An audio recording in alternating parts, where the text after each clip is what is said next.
So Wolfenstein II, the new Colossus, has come out, and I'm a huge fan of the Wolfenstein series. I love the previous New Order and found it to be an amazing single-player gameplay experience with an engaging narrative that had characters you grew an emotional attachment with, and villains you really wanted to see defeated, especially in gruesome ways. And I really enjoyed the underrated Wolfenstein game made by Raven back on the 360 and PS3 generation. This sequel to the New Order continues the story of Blazkowicz and picks up right at the end of the first game. So as an initial disclaimer, I want to say that I'll be covering spoilers from Wolfenstein the New Order, specifically the end of the game, and the first chapter of this new game, the new Colossus. So if you haven't played those games, you don't want anything spoiled, here's your warning. Now, I hope you enjoyed the video.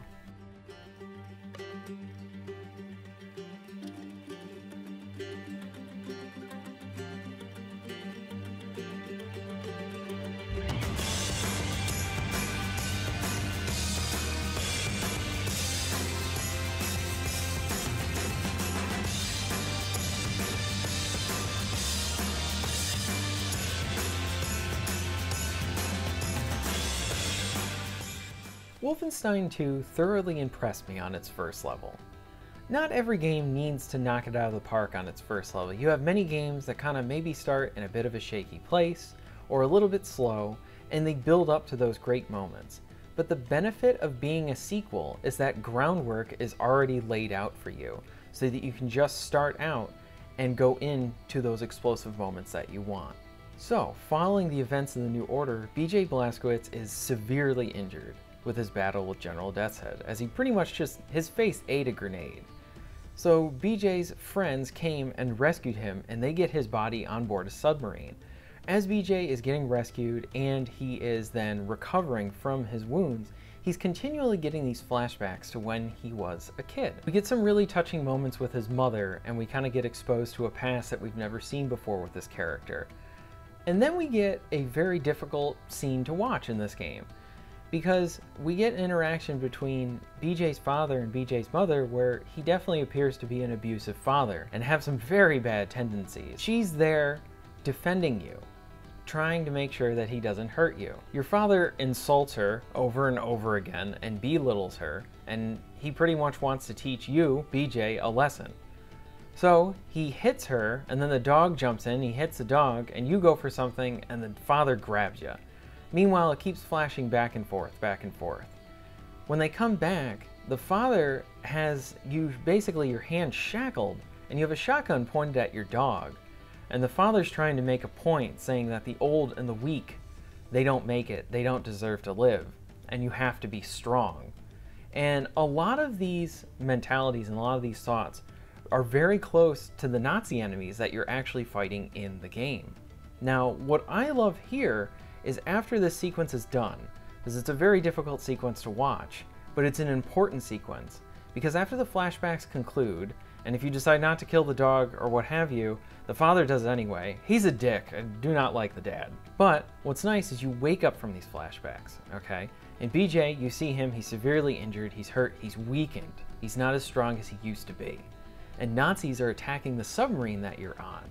So, what does he do? He gets in his wheelchair, grabs a machine gun, and starts mowing them down. Now, most people will kind of think this is just a really cool segment because you're in a wheelchair shooting people. I mean, you don't see that in a lot of video games where you're in a wheelchair, you're an injured person, and you're still taking on all the bad guys. And it is very cool from that aspect, but it goes a bit deeper than that. And it especially goes back to those flashbacks with your father, where he said that the old and the weak do not make it. They don't deserve to go on, they're not strong. Well, what I love about this first level is throughout the whole level, you're defeating Nazis and you're trying to get to your objective point. So you're defeating Nazis, but guess what? BJ is weakened. He's not up to the strength that he was. He's effectively the person that the father was talking about prior that doesn't deserve to live. Yet, he's beating everybody. He's winning. And what's even better is the player is participating in this because the player is then playing as BJ. What is really cool is, in an essence, with BJ succeeding, and as the player controlling BJ and succeeding, you're essentially deconstructing that theory, that ideology that the father was talking about, and that the Nazis have a similar point of view on, and you're deconstructing it as you're beating that level. I found this to be just a really smart way and a fun way and a great way to open up your sequel, open up your game. It was very awesome and very smart. And I like how it's a bit deeper than that. This was the first thing that kind of just jumped out at me. I didn't sit there and was like, you know, I gotta think on this first level a little bit. This is immediately what jumped out at me. And I really think this is what they went for. It's kind of a little bit of, shows you how the resistance in this game, it's a small group. They're not strong, not yet. And they're trying to overthrow the overpowering Nazis. So if anything, it's a little bit of a foreshadowing for later on in the game that maybe we will succeed. Maybe we will start this revolution. Maybe it will happen. So there's a little bit of hope amongst all the bleakness in the game. And I really like how this first level starts. I'd really like to know what you guys thought. Did you think about this the same way I did when you played the first level? Did you think about the same way how I showed it right now? Do you think about it differently? I'd love to know your thoughts. Please share them in the comments below and let's have a conversation. And thank you very much for watching, and I'll see you next time.